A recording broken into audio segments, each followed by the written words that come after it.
Hey everybody, Ronroy here, and today I want to showcase a pretty unusual build, BONK Judgement Paladin.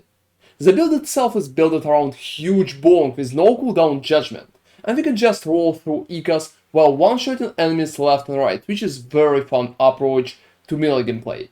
Let's go forward and I will be able to explain how the BONK build works. So talking about how the build works, the most important item is Hand of Judgment Gloves. Hand of Judgment Gloves are going to provide us with melee damage per attunement for Judgment while we are unarmed, and we are definitely going to play unarmed.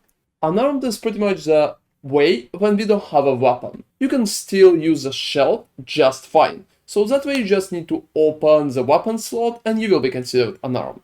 We're also receiving Judgment mana cost while unarmed, and increased area per attunement while unarmed.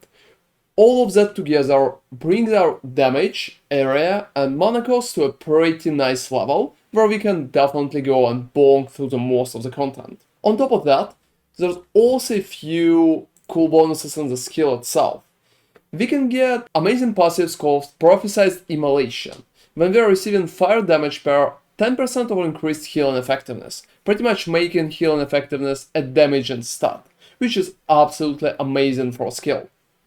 We're also using Argent Inquisition because that way we will have no cooldown for Judgment and we will be able to spam it. All of that combined together help us to deal pretty decent damage both to single target and especially to AoE, because we can just run through echoes and one-shot everything with big bonks. We are also using a few other cool techniques to automate our stuff, such as Orion Sun Seal, for example, to get our Sigils of Hope up, or Arzel Pride to fix our mana issues. Also, Decayed Skull is a decent helmet as well that will help us with armor mitigation against damage over time.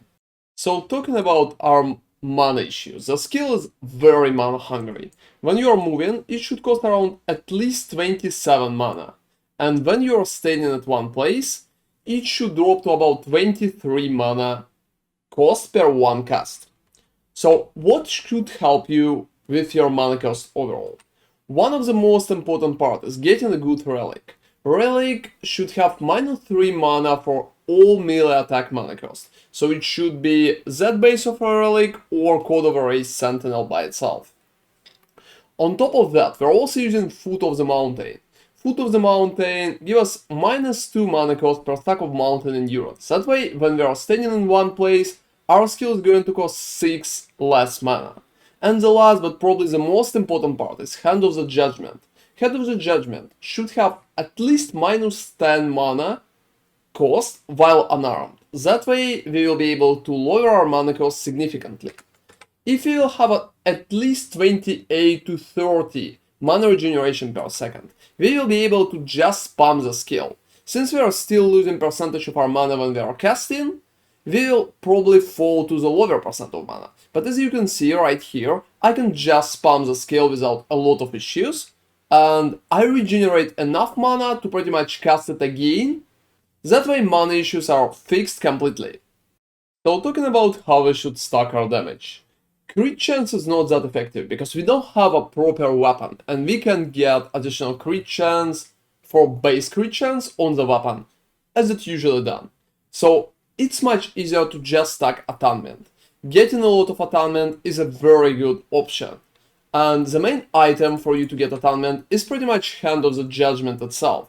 It should have at least 16 attunement buff from LP version and should give you at least 10 attunement by itself. You're also stacking it on rings and other items such as booty armor, for example, where you can get at least 20 attunement by itself. Another great way to stack the damage is pretty much Adorned Idols and Healing Effectiveness. That way Healing Effectiveness is stacking our damage significantly based on our passive in the skill tree itself.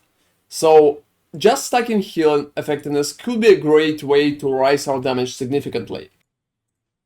So talking about our skills, Judgments go first. I usually recommend to go for Urgent Inquisition, just to lose the cooldown. We already have mana figured, so we are going to be just fine.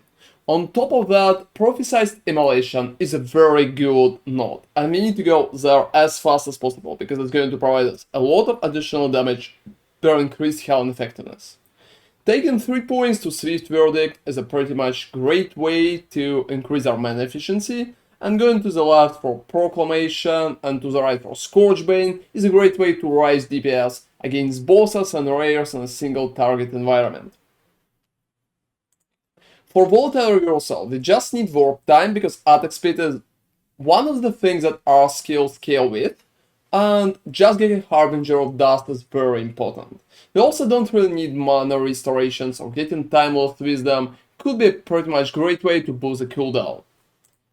For Healing Hands, we just need to take Cleric Hammer and Wrath Chariot, because we are going to use Healing Hands as a movement skill. Sun Shroud is definitely very important because we need to be immune while moving. I'm also taking Virtuous Patience and Sarah Blade just to make our Healing Hands a melee skill. And Purity of Thoughts and Blessed Perish are going to help with mana cost significantly. For Holy Aura, we are mostly focusing on fire damage, which is very important. So we are getting elemental resistances from Shelter from the Storm, we are getting Vishal Boon and Cleanse from Purification. And after that we are just going up there for Burning Blows for increased global fire damage, and to the left for Riot Fury. That's where we are going to give additional fire penetration to the belt, which is definitely nice. And for Sigils of Hope, we just need to take both Empowering Sigils and Invigorate, because that way we are receiving increased healing effectiveness, which going to move to the damage, based on our passives from Judgment itself. Also, Decree of Flame could be nice to stack initial fire damage by itself. And getting additional sigil from Tetragram and duration is always important for any kind of paladin build, so it's definitely recommended too. So talking about the passives, I recommend to get Juggernaut and Fearless at the start.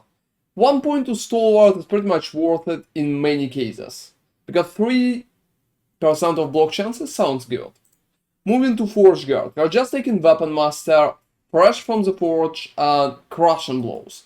Crushing Blow is very good, it's going to give us additional more damage bonus, so it will be multiplicative. And mana regeneration is definitely needed as well. In Void Knight, we're just taking Abyssal Endurance together with World Eater. I don't need more than 2 points into World Eater, because that's where we are going to get enough leech from our melee damage. And that will pretty much help us to stay at higher health in most cases. And in Paladin, we are focusing on getting the Atonement, so we are getting Defiance at the start, we are getting Dedication for increased mana regeneration too. 12 points to Reverence of Duality is just awesome, it's going to give us increased healing effectiveness, damage and health, which is all very important. And Light of Riot has pretty much one of the ways to boost our fire damage together with getting some move speed on top. I still recommend at least 2 points to Blinding Light, because that way we'll have 10% of blind chance and we are going to blind most of the bosses that we are fighting with that. So talking about items importance and the stats that we need to roll. The most important start for the build is pretty much Atonement itself. So the most important item is Hands of Judgment, because it's going to provide us with melee damage per Atonement for Judgment while we are unarmed. And since we're unarmed all the time, we're going to receive additional melee damage. And Hand of Judgment should be buffed as good as possible, so perfectly going for tier 7 Atonement here together with STR, and health will help a lot.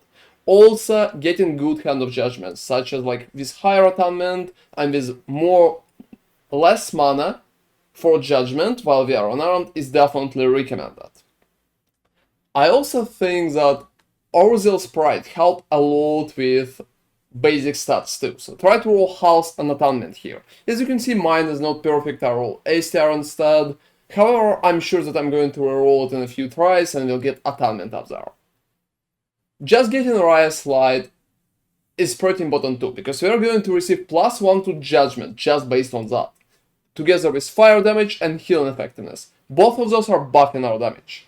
And for legendary potential, I would just recommend to get something like that in, so increased healing effectiveness and melee damage would definitely be recommended. If you will get like some house on top of that, it also will be pretty nice. For the rest of the items, I would just say aim for Atonement, for rings for example, try to roll it on both. You can also get Orion Sun Seal and use legendary potential just to get Atonement and mana regeneration here. For additional stuff, it's not that important to get anything except the Atonement. And Foot of the Mountain should have Atonement too, if possible, and if you will get House on that or Movement Speed, it's definitely going to be good too. However, Foot of the Mountain is a great item and still provides 10 to all attributes, so you are going to receive at least some Atonement anyway, even if you don't have a perfect roll.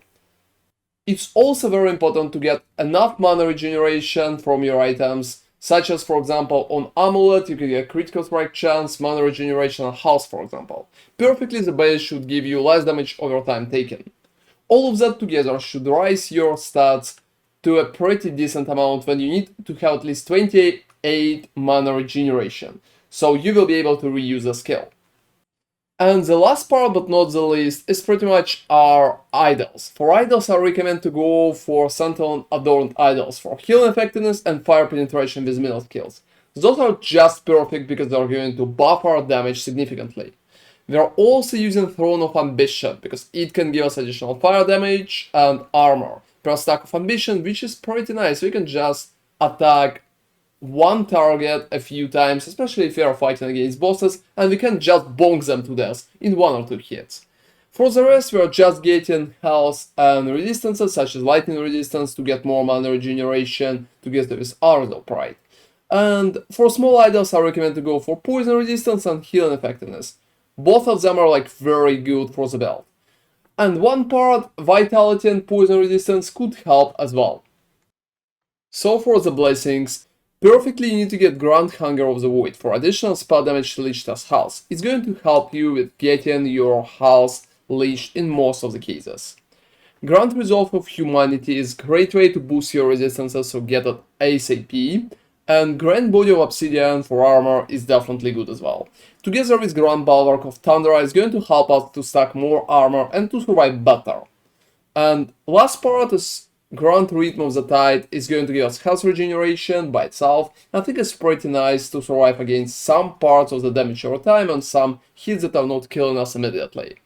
So that's been my BONK Judgement Paladin build. I think it turned out pretty fun because just the gameplay itself justifies all the means. I hope you will be able to find it fun too.